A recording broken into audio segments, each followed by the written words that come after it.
Don't sit too long on the bowl. Don't push too much. No Instagram, Facebook, nothing like that. Shit or get off the pot. The area that we are engaging in anal sex is actually clear of stool. Stool is much higher in what's called the sigmoid colon. There's a third of people in the world that can open their ass and take whatever, whenever, and be completely comfortable with that. Even with the straight guys that never want dick in their ass, using toys just for pooping and for life actually helps the pelvic floor, helps the prostate, helps all of those aspects. Hello, welcome, Dr. Evan Goldstein. Welcome to Sex and Space. Just a bit of background on how we got to connecting with you. I was reading this Guardian article about pooping, and it got me, with its, I guess, clickbaity title. I was like, this will be a fun little ride. But there's a brilliant line in there which really spoke to me, that no one feels happy, healthy, or beautiful if their ass isn't happy, healthy, or beautiful. And I was just like, right on, man. It really spoke to me, not just about, the pooping side of things, but then when it led on to me reading your book, The Definitive Guide to Anal Health and Pleasure and everything in between. I'm a straight dude in my 40s. I happen to have a podcast about sex, but the book did a great job for me of challenging, I think, acknowledged or unaddressed biases that even I hadn't considered that I might have around the subject, which I thought which is great, and that's a very humbling thing, and I'm pretty sure I'm not the outlier in that. And so, thanks very much. Recommend the book massively to anybody. Really, really insightful. Let's talk about butts and anal and stuff like that.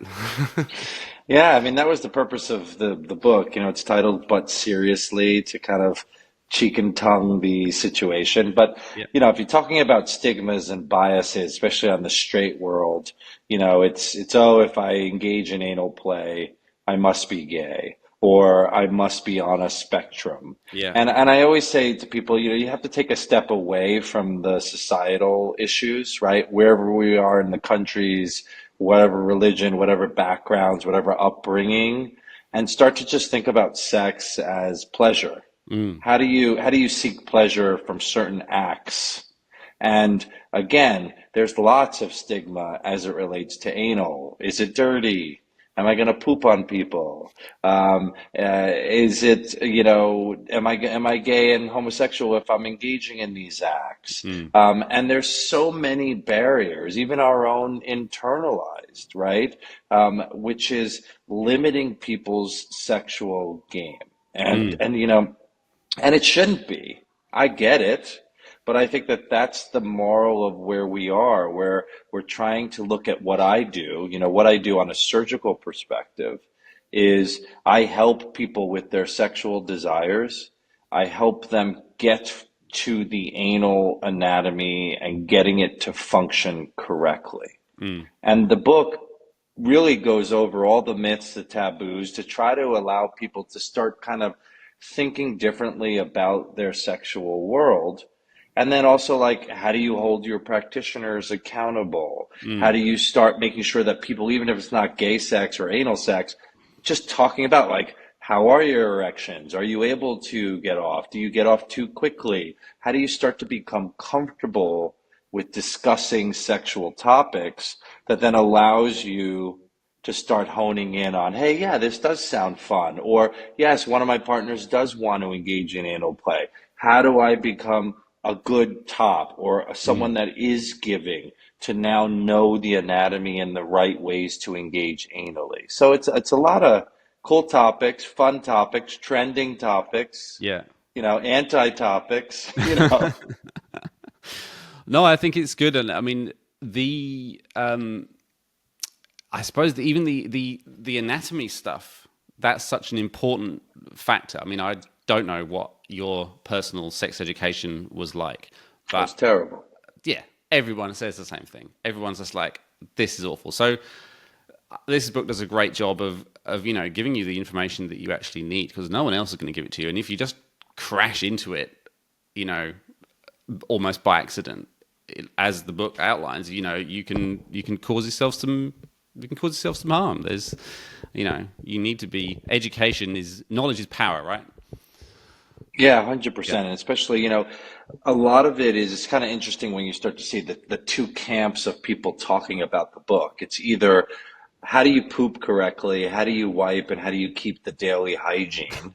Yeah. And then it's like, all right, yeah, we get all that stuff, but how do we actually use it from an anal perspective, right? Yeah. From a sexual goal. Yeah. So I think, the book, what we do is you first need to understand your own anatomy, and whether Mm. it's just for pooping, whether it's for pooping or pleasure, the concepts are all about the same. Yeah. It's all about pressure. There's two components in everybody's ass. It's muscle and Hmm. it's skin. And there's three sets of muscles in everybody's ass, two that you would contract. So all the people that are listening right now, squeeze your asshole in the car, wherever you are at work. And what you'll see is that you're squeezing two out of the three. Hmm. Those two are considered voluntary, but the third one, which is up higher, is involuntary. That's the one if you try to have anal sex and you're like, hey, I feel like I'm relaxed, but I still can't get the toy, the penis, whatever inside. It's that third one that is restricting. Right. Right. Now, same thing from a bowel perspective. If you're trying to go to the bathroom and you're pushing a lot, that third muscle is quite tight in many people or isn't relaxing. And so the concept is, how do I make sure my stool is soft enough? How do I make sure that I'm breathing? How do I make sure I control all of these muscles to actually create an appropriate bowel movement? And Yeah. then obviously that translates on a sexual perspective. You can think about how much more pressure is involved in sex. So can the muscle withstand that pressure? Can it relax? Can the skin open and accommodate without tearing? It's all about pressure management. Yeah. And so a lot of the book goes over to be like, okay, don't sit too long on the bowl. Don't push too much. No Instagram, Facebook, nothing like that. Shit or get off the pot. Yeah, man. All of these things that no one ever talks about. Less wiping. Using bidets are really good for you. No wet wipes. They're terrible for the environment. They're terrible for your hole. Like things that you would think like every parent should teach their child, or that every school should just talk about the basics of like hygiene and appropriateness for an Yeah. area that needs to be tended to. Nobody talks No about. one talks about it. It's No. crazy. Yeah. It's crazy. Oh, even the stuff, even the basics that you do cover in the book. I think some of those are like, you know, news to people. I mean, Totally. it's almost laughed about, the, you know, taking taking your phone to the toilet, or, you know, especially as Right. a parent, you're just like, this is my 10 minutes of peace and quiet, you know. But even the wiping. And the wet wipes thing. I mean, I think I've seen a bit of a surge in wet Oh, wipes and huge. other It's a huge products. industry. It's a Yeah. huge industry. And, the reality is that I don't know what it is. Is it the actual fabric? Is it the liquid, even if it says it's organic and amazing? Or Mm. is it just moisture in that space? But specifically in the communities that I serve, you start to see outbreaks in many things. Warts, Right. HPV develops warts, that. You can see herpes outbreaks. We lick, we suck, we play. The reality is many people have HPV and herpes, Yeah. even not the genital type of herpes. But the reality is that with wet wipes, it changes the microbiome in the Mm. space.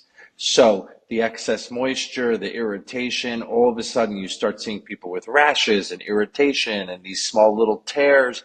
Every single patient that comes to my office, the second question I ask is, are you using wet wipes? And so many people are, and the Mm. industry is making billions of dollars, Yeah. yet at what cost to the environment and the environmental people that live in the environment? It's Yeah. terrible.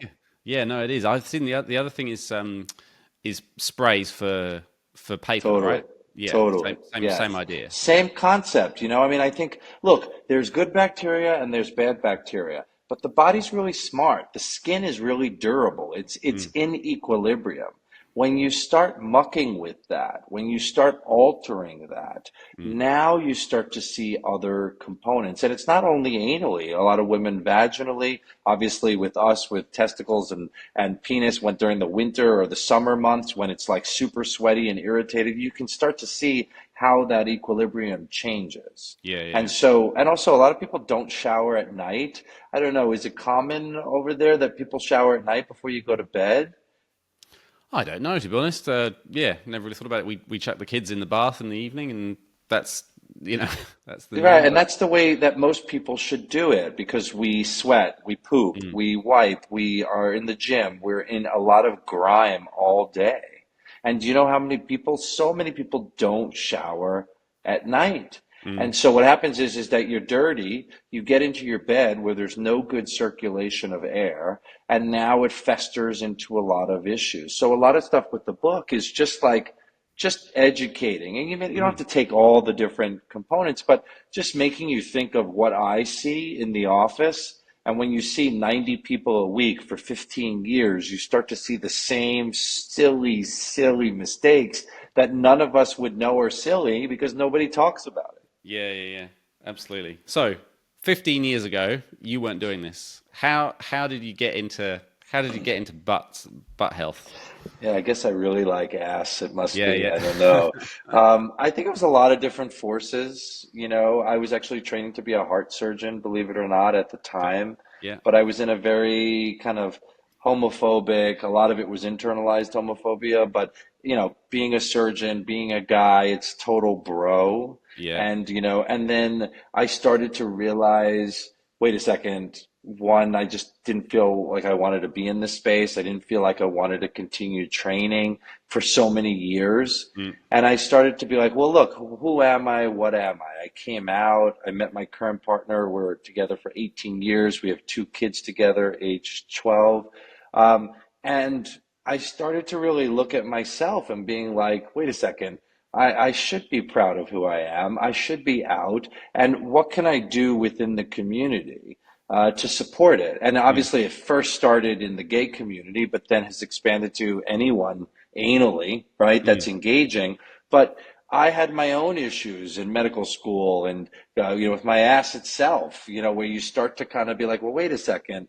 Like, why aren't people talking about this? And why aren't there surgical approaches to tackle it? And when you start to tackle community-based medicine, you start to see where the faults are, faults within each of us, faults within the system, the Mm. medical system, and the educational system, the governmental system. And so all of a sudden it starts taking on a life of its own where you're saying, okay, I'm providing care to a community, no judgment, no taboo, people that don't have access to this type of care. And I see Mm. tons of people from New Zealand, Australia, so many places because the sexual aspect, the shitting aspect, like we said, if there is a discrepancy and you are someone that loves to engage anally and now you can't, it is catastrophic to you, relationships, to life.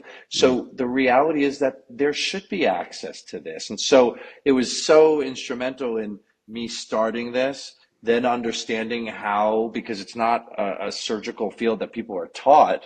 Yeah. It's you have to teach yourself how do things heal, what's the right way, how do we get it to sustain those pressures we're talking about. So you start to develop programs and protocols and understanding the concepts. And then the one flaw was that people were talking about sex. And the reality is when I started this 15 years ago, they weren't. Mm. And so even doctors weren't talking about sex. We did a huge study that showed that even gay physicians taking care of gay clients or patients, 92% did not ask sexual questions. So Right. now you start to say, holy shit, if doctors aren't feeling comfortable talking, how are people going to find this type of care? So I hired a publicist and a PR team. I said, let's talk about it. Let's blog about it. Let's podcast about it. And now what's great is you start to see like the popular press has just accelerated in sexual discussions, not only anally, Mm. that has spearheaded this kind of mission for it. I started a company called Future Method. It's all about positive practices in the product space, Yep. douches, fiber, supplements, pre and probiotic, all that stuff, because I want to bring risk down with sex. Mm, So if you're not using condoms, okay, should you be? Yeah, okay, but that's not life. Many people don't. And so what else are we doing to mitigate risk? What else mm, are we doing to make sex accessible, appropriate, and also try to teach everybody about it, whether you're a parent, whether you are engaging, whether your friends are engaging. There's so many facets in the book that hits all types of sexual beings that it's like a game changer, and just the progress of what we're making over the last 15 years. It's super positive. yeah. No, I think it's amazing. I think that what the book does is it gives people a lot of information, a lot of knowledge, because I find that the prevalence of the conversation around sex and anal sex in culture, porn, the prevalence of it across all types of relationships. It's in music videos, it's in TV series, Netflix. It's kind of everywhere, but without the knowledge, right, that goes with it. Hi, we wanted to ask you if you could please subscribe to Sex and Space. Every click of that button helps us to keep doing the work that we're doing and bring you more great podcast episodes like this one. So don't ghost us. Subscribe and make this relationship official. We want to see you again. I was going to ask about actually the knock-on effects of the fact that it is more mainstream, and in terms of what you see in the clinic. Are people coming in? Maybe there's injuries, but I was going to ask a little bit about shame, I guess, and things like appearance, and that juxtaposition between feeling sexy and the realities of your body, and so whether that's cosmetic or from a health perspective. I mean, they're kind of like hand in hand, right? But has culture had an effect on the sort of stuff that you're seeing come to the clinic? Totally. I think it allows for people to have access to the understanding that solutions are now available, right? Yeah. So when you look at like a lot of like whether it's Lil Nas X or Troye Sivan or a lot of these people that are pushing the narratives of anal into culture, whether it's gay sex, whether it's anal sex. The problem that we see is that there are sex therapists, there are therapists, there's doctors, and so many of people have amazing wisdom, but it's not cohesive. There's Yeah. not a curriculum. Mm. People don't have like a set standard, whether it's governmental oversight to say, okay, this is how we're approaching anal sex. Because what I see is that people think that you can just shove it in. Yeah. People think that bleeding and pain is normal for anal, right? People look at porn and look at all of these people and Reddit and all the threads that are out there, and there's no oversight to actually say, is it credible? Is it viable? Is it scientific? And is this the right way to approach anal? Mm. That was why, but seriously to me was like, I had to do it, because having the 15 years of the knowledge of it was like, okay, let's just start the bar to say that this is standard management for people to understand. Skin, muscle. And I say to myself, like, anal is 60% functional, Yeah. meaning what's there, whether it's muscle, skin, whether it's extra skin in that space, whether it's a cosmetic approach, whatever that is, right? That's one. The other is 40% mental.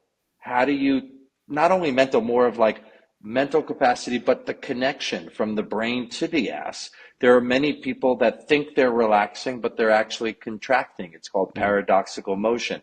Same thing. Some people feel as if they're contracting, but they're relaxing. But the neural connection can actually be changed if you start to kind of work it. I tell people, think about your first time ever getting a foot massage. If you're ticklish, you are like, holy shit. But Yeah. if every week or every month you're going for a foot massage, over time, the ticklish part goes away. And it's the same concept of you being able to control your body. And so with that being said, it's understanding that. Now, look, there are many people that have cosmetic issues and they don't even want to engage anally. But I see post-pregnancy women.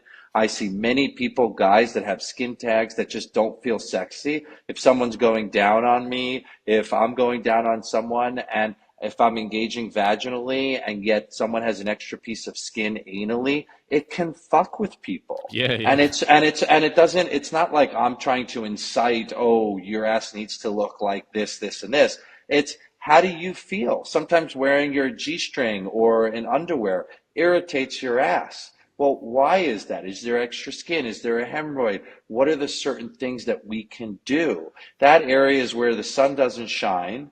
A lot of people have discoloration when they're finally having sex and it's bright lights out and it looks beautiful. You know, I say, Yeah.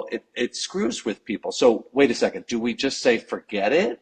Or do we say, okay, like if you're someone that it aggravates or irritates, these are the solutions that we can do to take care of it. And why Yeah. not? Why not? That's it, right? Yeah. Is that's the thing. I think that I've heard a lot, about like, oh no, it's terrible. Porn is, putting unrealistic expectations on people, and there's beauty standards and all the rest of it. But it does really, for me, dovetail in, bodily autonomy, right? People can do what they want, and also, the feeling sexy. Like you're absolutely right. Like, you can tell yourself till the blue in the face, that it's fine, and I don't need to worry about how it looks down there. But if like you said, if the lights go on and there's the little worm that's contributing the little seed of doubt, like, yeah, why not address that? Why not? And I say that all the time. I say, it's interesting. I had two clients, one with a huge skin tag anally, enormous, probably one Yeah. of the biggest skin tags I've ever seen.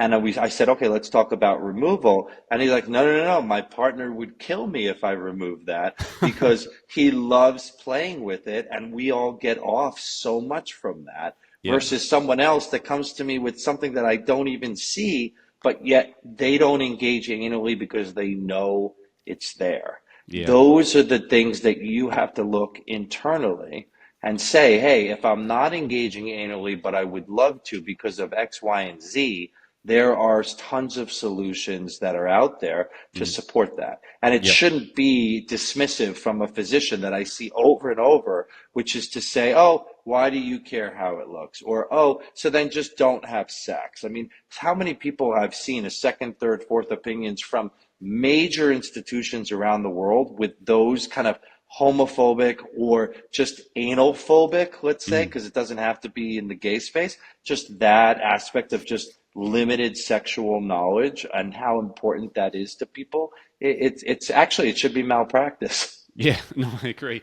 I think what sort of one of the switches that the book sort of flicked for me, I think, was a nice part where you're talking about, I guess other erogenous zones, Yeah. in the body. So, this deck of cards that we're given as humans, sexual beings to play with, right? Fingertips, earlobes, lips, and everything else, all these other stuff. And yeah, why? We've got this. Everything's multifunctional. Breasts, penises, balls, your butt, your ears, Even your ears. fingers. Yeah, I was going to say, The yeah. whole thing, right? Why does the butt get the stigma? Why does that, like? That's not a sexual thing, like. But and how are the sort of, I guess, is it ingrained cultural stuff? Is it some of that ignorance, or the homophobia, that stuff that puts people off just having that in their sexual repertoire? I mean, I guess there's some people that aren't actually into it, but I mean, it's there Yeah, are but lots how do of you people. know? How do you know what you don't know? Right? Exactly. It's Yeah. like I tell a lot of especially someone now. It's like you're so judgmental about things you've never tried. It's Mm. same thing with food, where it's like Yeah. everyone's like, oh no, I don't like that. Well, have you ever tried it? No. How would you know? Yeah. But I think it's because we poop out that hole that it becomes a huge huge issue. And if you look at the way dogs poop, and they poop so perfectly they don't even need to actually wipe. When you look at Western diets and you look at the kind of the more modern day diet, it's not enough fiber, it's not enough vegetables, it's too many fats, carbs. And so what winds up happening is that people are afraid. One, it's dirty. Am I going to shit on somebody? What are the dynamics as it relates to that? It's the final sexual frontier. And again, you're right. Religious beliefs, all of that, cultural, societal, even our own, right? When you look back clearly at the Roman days and even that, everything was for the taking. You know, Yeah, man. everything was for the taking. It was all defined as a pleasure Yeah. act. Now, with that said, I think again, it's like, how do you use diet? How do you use supplementations? How do you start to do toy work if you want to get into anal play in a safe way so that you can dispel all the myths of your own? That's why I'm Mm. such a huge advocate for self-play. You know, if someone comes to the office and they're like, I've never engaged in anal sex, I want to. How do I do it? Mm. It's about a 6 to 8 week course of using toys on your own. Mm. And through, but seriously, from the book, from our brand Future Method and what we do with Bespoke, we have the protocol to use specific dilators. And what you're doing in that is you're really starting to understand your own anatomy. Those three muscles we spoke about, you're understanding the skin, you're understanding your neural makeup, you're understanding if you feel pleasure. Does it titillate you? Do you get hard? Do you get, do you get wet? What are the things that allow you into that space to figure out like, hey, is this for me or is it not? There are people that are completely wired to want to take it up the ass. Mm. And then there are people that are like, oh, well, I don't really know. Maybe, maybe not. And then there are these hard no's, even though the reality is that that's probably a lot of internalized, hey, am I a homo if I take it up the ass, Yeah. right? Or even finger or external play. But the key component is by doing self-exploration and by understanding that you can't go from nothing to something big, that it's small for 2 weeks, then it's small into medium, and it's not a lot of work. It's 2 to 3 times a week, just when you're showering, doing some toy work in and out past the first couple of sets of muscles, then past the third muscle, so that you're able to start getting all the muscles and the skin to slowly expand and toughen. And Mm. you start to see, always starting with the small toy, you go from small into medium, and then from small, medium into large, and then you go into kind of basic sexual components. And we break in the book sexual positions by different peaches. One peach is very simple techniques, two is obviously more advanced, and three is more from there. And again, it's like, is doggy style a great position to start with? No. Why? Mm. You're not facing me. You're not, I can't see if you're in pain. You have to lose control for the most part to be in that position. So a lot of this is through the toy work, is for people to really start to put away all of those myths.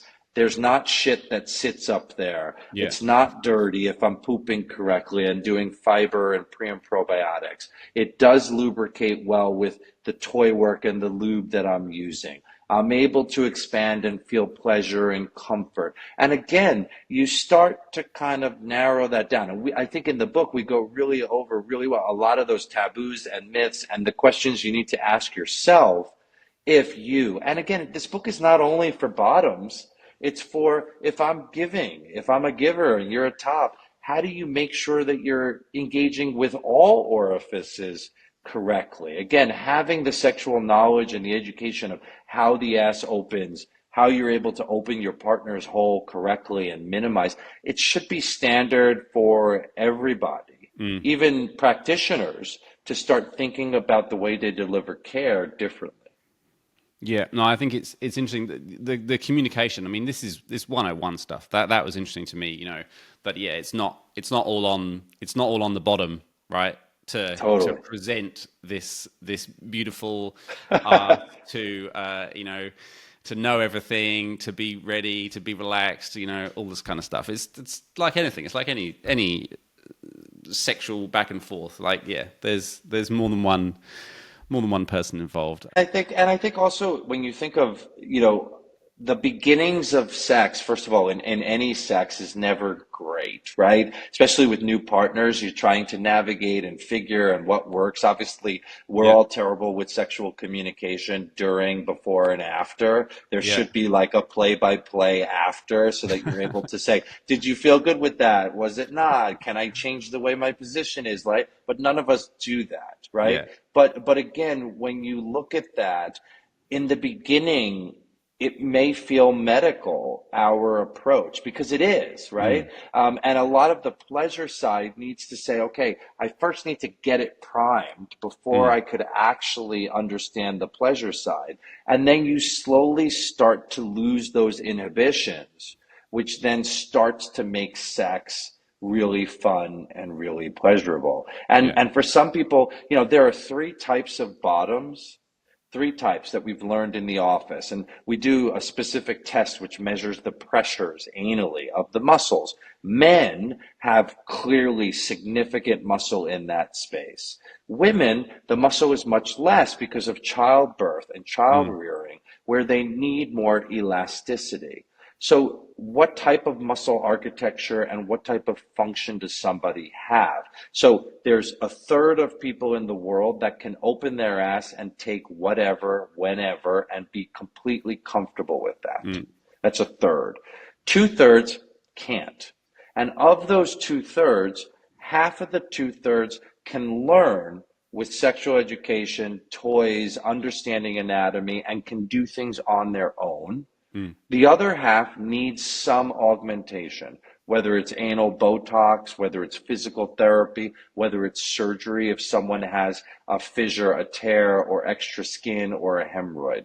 And so it just gives our listeners kind of like the understanding of like, well, the whole point of the book and toys and self-exploration is which type of bottom are you? Yeah. Because many people can't come and see me in the office. So it kind of behooves them to be like, okay, how do I understand who I am? And then now knowing that, what are the things that I can do to allow the success to happen? Mm.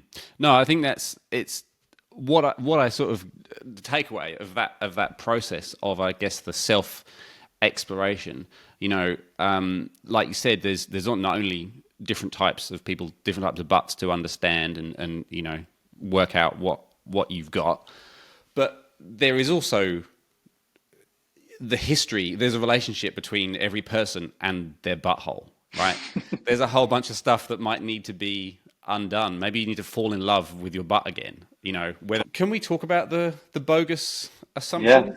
Can we sure, blast through those? They were really good, and I sure. think they spoke to me a bit because I'm really interested in sort of how we got here. Yeah, And I think, I mean, misinformation by peers is a huge one, but also, yeah, completely inadequate sex ed, grotesque, politicization of,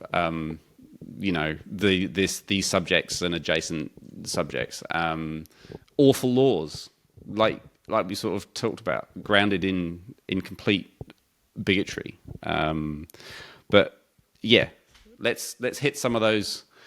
Let's hit your five bogus assumptions out of the book. Would that be good? okay, yeah, sure. Yeah, So so name them off. What's the assumptions that we're looking more at? the that I think that was it the prevalence of anal sex is that it's not just in the gay community, right? That was one of No. them. No. Yeah, I mean, obviously the gay community is huge. Yeah. There's, especially depends on which cities you're at. Yeah. There's more bottoms to tops and certain cities to go to if you're visiting because you're preferred versus Yeah. others. But you start to see it a lot more. I mean, you look at now up to 50% of even the hetero space has attempted anal sex and or is engaging anally. And Yeah. it's all more so on the rise. I think when you're looking at a lot of the Gen Z and like the younger generations, it's a lot more fluid, a Mm. lot more of sexual exploration is anything goes, and let's just do it safely and comfortably and research it to Yeah. the point where you're able to evaluate that. I think again, it's like, every bottom must be submissive. Every bottom wants to be taken. So many people say to me, "Oh, Evan, how can you be gay? You're so bro." And it's like, well, define all of that. Like Yeah. we're under the assumption that if you're gay, you have to be a queen. If you're gay, you have to be a bottom. And if you're a bottom, you need to be totally submissive and wanting to be taken. Now, Mm. every one of us, hetero in this, there are times we want to be coddled, and then there are times we want to pound, right? I mean, it's just Yeah. innately in who we are as human beings. So I think, again, a lot of that is looking at all of that and just questioning it and saying to ourselves, well, what is that actually rooted in? What is that actually based in? And the Mm. reality is it's all bullshit. It's all bullshit. And Yeah. yet, because we're all fed that through all of this, there are many people that still want to engage anally, but yet can't get themselves into that space. There's so many times that I see people coming to my office that would define themselves as tops, not bottoms. And you say, are you a top because you've tried anal and it's not your thing? Or are you a top because anal is painful, it's irritating, there's lots. And 90% of them would say, if it wasn't painful, I would love to engage anally. Mm. And you start to say, well, wait a second, how many people that are out there in this world don't reach their sexual desires because they don't know it exists, they don't have access to this type of care or education. And these are the things that I'm so happy that you're talking about, because it goes to the masses for people to start questioning and then start looking at those assumptions, taking them out of the equation, and then saying, okay, this is potentially important to me or my partner. Many partners want to engage anally, but yet the heteronormative world is like, no, I'm not going to do that. Well, I always say that partner, if the desire is there, is going to find that somewhere, whether it's in an open space, whether it's not in an open space, and it should be. There's so many things. I say, if you take away dick and ass to a bottom, it is catastrophic. And the top is going to find the bottom. There's lots of components to relate to that. So I think it's great that we're just actually having the conversation. Yeah, that's kind of, you need the space to talk about these things, because they can be so harmful when they're, appropriated by, people who are just trying to get some vote, or Right. otherize someone else. And Yeah. especially in my country and yours, they're all taking it up the ass, all of Oh, them. It's yeah, like, and they're so dismissive and so one-sided. But the yeah, reality is that I'm seeing them in the office. yeah, So let me tell you something, So it's just a matter of, again, everybody's personal space, everybody's hole is their own. Mm. How do you define that? What you want? Life is too short to question other people's approaches towards the negativity as it relates to this. And you have to just work on you. And, again, people that are going to find the book, people that are finding the podcast, people that are, they're innately curious to say, or they tickled in their mind to be like, either I want something anally or my partner does. And how do we start to do it the correct way? And yeah. that's instrumental. And it gets me up every day in the morning to work and do all these things, because it's so impactful for communities. It's such a positive when you start to see people able to engage the way that they want to, and they're so in that. It's a game changer. Yeah, no, I think so. I think the one of the other of the bogus assumptions is obviously, and I think it plays out in that bigoted space, and you see it a lot, particularly historically, when people are kind of saying that it's so dirty and it's so, sinful, and all those kind of language. And yeah, one of your bogus assumptions is that, if I take it up the arse, I'm just going to walk around shitting myself. Yes. There's just going to be shit everywhere. My life's just going to be, shit on the sheet, shit on my dick, shit all over the place. And so that was an interesting one. I think probably just because of the basics of like anal anatomy, which obviously you're super clued up on. Like, it's just not the case, right? that shit. It's not the case. I mean, You I know? think there's two approaches to that, right? People feel as if one, that the shit is going to be an issue. Yeah. Two is that if I take it up the ass, I'm going to be too loose and then I will shit all over Yeah. the place. So I think there's a couple of assumptions in that. First, let's tackle just poop in general, right? If you're shitting correctly, if it's high fiber, good protein diet, you're going to the restroom and it's regular, the area that we are engaging in anal sex is actually clear of stool. Stool is much higher in what's called the sigmoid colon. Now, the reason why we try to poop in the morning, one, obviously because we're going to work and all this other stuff, but when you stand up, you're changing the pelvic angle. So what happens is the stool moves into the anal cavity. It hits that third muscle that we spoke about and tells the third muscle, I'm ready to go.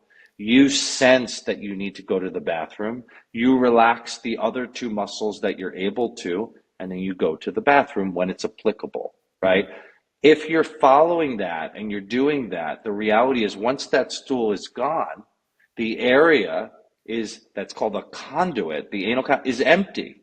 Now, yes, there are definitely times, I don't know if you eating certain types of foods or spicy foods where we have issues. Yeah, that may not be an opportune time to take it up the ass, but you can start to learn what foods work for you, what timing works for you, and how. And I say to people, when you're doing the toy work, the pre-dilating, don't douche or clean out. Don't do anything. Show yourself. There are glass toys that we really like. With the brand Future Method, we came up with specific for the anal anatomy. But with that being said, you take the toy out and you could see, is there stool, is there not? Yeah. 9 times out of 10, it will be clean. Now, people are going to douche. Douching is using a liquid solution inside to clean and get better. For larger toys, fisting, big play, whatever, I get it. We came up with a solution that's not as toxic as water or enemas. Again, back to the microbiome with the wet wipes. Very similar concept with water-based lubes or water or enemas to clean out. It basically creates a rawness in the space. So it basically predisposes you to STDs, infections, or other issues. So the key is if you're shitting correctly, good fiber, pre and probiotics, you should be able to douche less. If you're douching less or you're using the right solutions, there shouldn't be a change in the microbiome so that now when you have sex, it's compatible, you feel sexy, you're able to do what you need to. So from a shitting perspective, I think it's first just people understanding the right ways to poop, regardless of sex.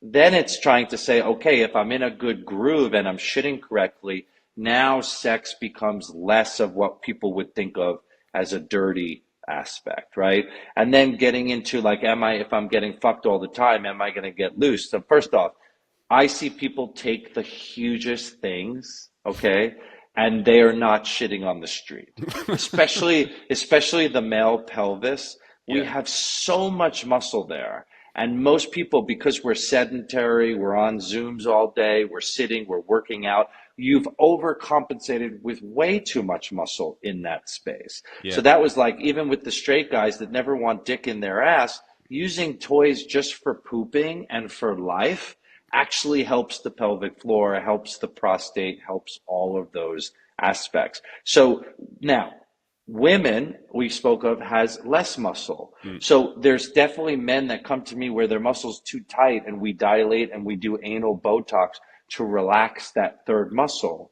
In women, I don't do as much botox because their muscles are able to relax. Their issues are more skin because the skin is so perfect, it's thin and it can tear quite easily. So we do a lot of different work. So again, it's like every asshole is anatomically the same, but functionally and depending upon the sexes and all of that, there are nuances that unless you understand the sexual space, you can't understand the right ways to treat that. Let's just, you took my interest there with anal Botox. What does so that let's do? talk about it. So, you know, when we spoke of before the 3 different types of bottoms, the 2/3 that weren't able to get to where they need to. A lot of it was the muscle, and the muscle was not allowing that relaxation. So it's kind of like I'm trying to enter you, you say you're relaxed, I can't get my dick in, Mm. or I can't get the toy in. And you're like, well, why is that? Well, that third muscle is restricting that. So the question is, can you, with toys, through glass dilators and cone, can you train that muscle to get more elastic? So think of like if you get like a catalog, a big thick catalog or magazines that has that thick rubber band around it. Yeah. That rubber band is sometimes hard to actually get off of it because it's so tight. But if every day you start to kind of stretch it, it'll loosen and go from being too tight into a normal range. But there are some people that the second they start to use toys, their muscles clamps even further. They're Mm. restricted, whether it's here or there, it doesn't matter. That's where anal Botox comes into play. It basically diminishes the pressure by 15 millimeters of mercury. And what that does is it takes away that reflex of clamp down, and it takes the toy work. Now, with that relaxation, you're actually able to stretch the muscle so that most people don't need it forever. Most people do 2 to 3 rounds of anal Botox. It lasts for 3 to 4 months. It's an in-office procedure. And what it does is it starts to fully work in a week. You're not going to shit on the street. You have too much muscle to do that. You may have a little bit more gas the first couple of weeks just till your body gets used to it. Yeah. But what it does is it sets the success up. So I break up what I do in the office into 3 buckets. First bucket is, can you do things on your own? Second bucket is adding anal Botox or physical therapy in the office. Third bucket is, do I need to do surgery? Because there are many people that have a fissure, which is a tear, or have hemorrhoids that actually block the space. Mm. Or when you're trying to do toy work, it splits the skin constantly, where no matter what you do, no matter what Botox, no matter what toy work you do, until I set the stage for success surgically, you can't get yourself there. And so is it a muscular issue? Is it a skin issue? Is it a scar issue? Is it a neuro issue? Or is it a combination of all of those things? So sometimes people come to me where we say, okay, let's just start with the easy stuff first. Let's do Botox, physical therapy, and toys and see how we're doing. From that, I'm able to start to understand muscle, skin, all of these ramifications of that. And then what the theory is that, and it works quite well with the patients I see, is that after 2 or 3 rounds of the Botox, you're already successfully dilating and having sex, that when the Botox wears off, you're still elastic with that rubber band. It's all about pressures and understanding that. That's very interesting. Yeah, amazing the uses of Botox actually. But the one question I was going to ask you was, I suppose the people that come to you, do you find there's a delay in what people are think they're sort of what people are comfortable to live with for a certain amount of time until it crosses a line, and then they're like, I'm going to go sort this out.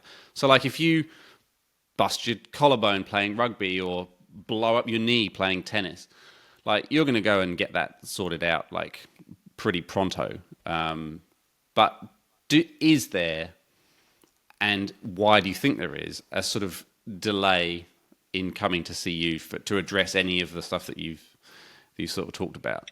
I think there's definitely 2 camps of people, right? There's a camp that's like, this is really important to me, and it's going on for a little bit longer than my comfort zone, and I'm going in.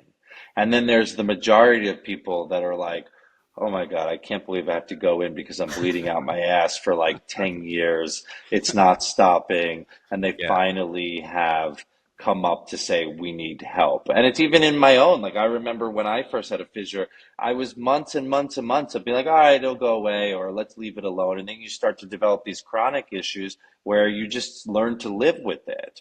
But when you finally, I mean, I see so many people after we fix it, that they're like, fuck, I should have just done this 10 years ago. I can't believe now I can actually shit and feel pleasure in Yeah. just pooping, let alone bleeding and pain. It's Yeah. all about stigma, and it's all about the taboos, and even our own. We're our worst enemies. It's in Yeah. anything. I mean, especially medically, even doctors are the worst at it. They're just like, no way, I'm not going to deal with that. Yeah. But I think that that's what this is so important about, especially with the book and what you're doing is like normalizing that conversation and having people understand that there are places that get it. Mm. Before people come to the office, they know that we're a safe space. They know that there's no off limits with taboos and or tackling sex and also sexual desires. Plenty of people have kinks. Who am I to say? I may not stick a wooden spatula up my ass, but I have a couple of clients that do and love it. And Yeah. you say, okay, great, let's figure out how to do it as safely as possible, Yeah. right? And so there's no off limits for where we are, but the world is not there, Mm. and you know that. I mean, you see that from country to country, from state to state, from religion to religion, from society to society.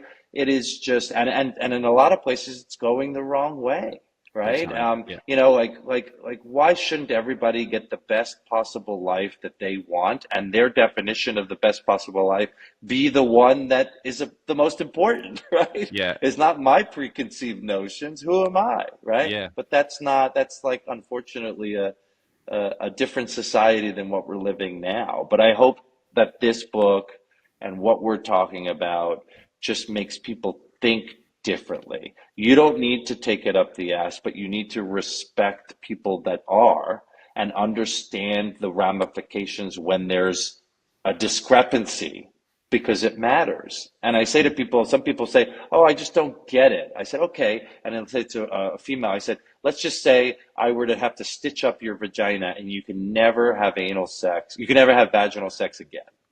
They're like, "That would be catastrophic." I said, "Yeah, that is for a lot of people that use their ass in the same capacity. Mm. Why aren't we talking and or have access to that type of care?" Yeah. So that's kind of the really the ramifications of what we're trying to do here. Yeah, no, totally. I think it's great. I think as a educational resource, as a sort of proof that or for people that are in any doubt that there aren't people out there that have their back and have their best interests.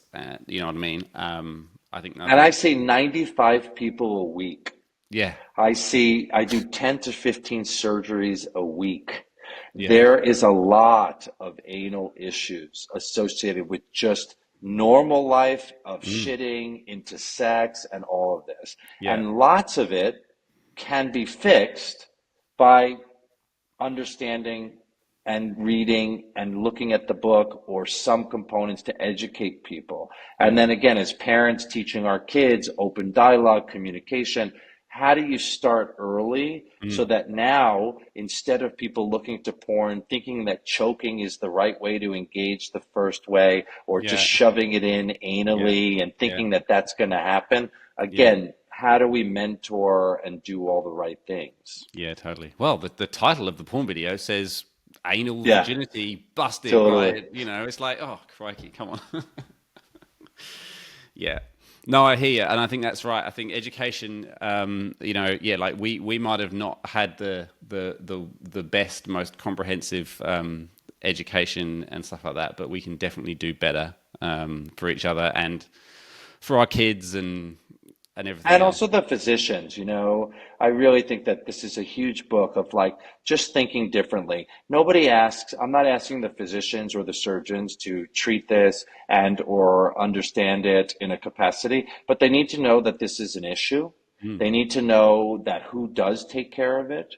They mm, need to bring it into their practice to ask the right questions. And if they don't feel comfortable, find somebody that does. There's nothing wrong with saying, I don't know anything about this, but this is a good resource or this is the right way. How do yeah, we then create medical schools that put this into curriculums? How do we start kind of really bringing all of this into all spaces so that we can actually just be real and have honest conversations. And people should have access to this type of care globally.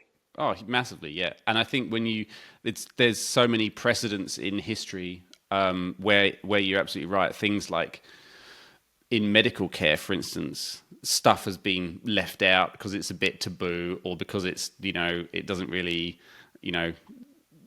like the clitoris, for instance, Yeah. and the massive anatomy that was, there's been horrendous operations and stuff like that taking place because people just didn't have the right knowledge about what they're doing down there. So like, Totally. And I think yeah, it's a huge, game changer. I think one thing we didn't talk about is the prostate versus the A zone.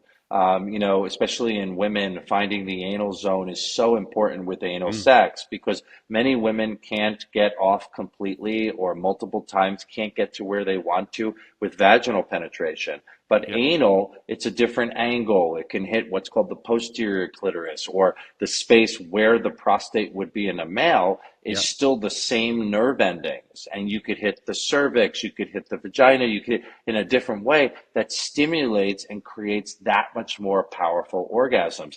yeah, Same thing in the straight hetero world, that they don't want anyone to touch the anus. But when you learn prostate massage and prostate play, that orgasm is just that much greater than what anyone has ever had. So if you have these taboos and stigmas and you work on those preconceived understandings and squash them, yeah. you can actually start to enhance your sexual play by understanding the anal anatomy, these approaches, and the different zones that are there from a pleasure perspective. Yeah, absolutely. Oh my God. Well, like, there's a whole podcast in there just about like That's right. straight relationships and how you can involve your ass, I guess.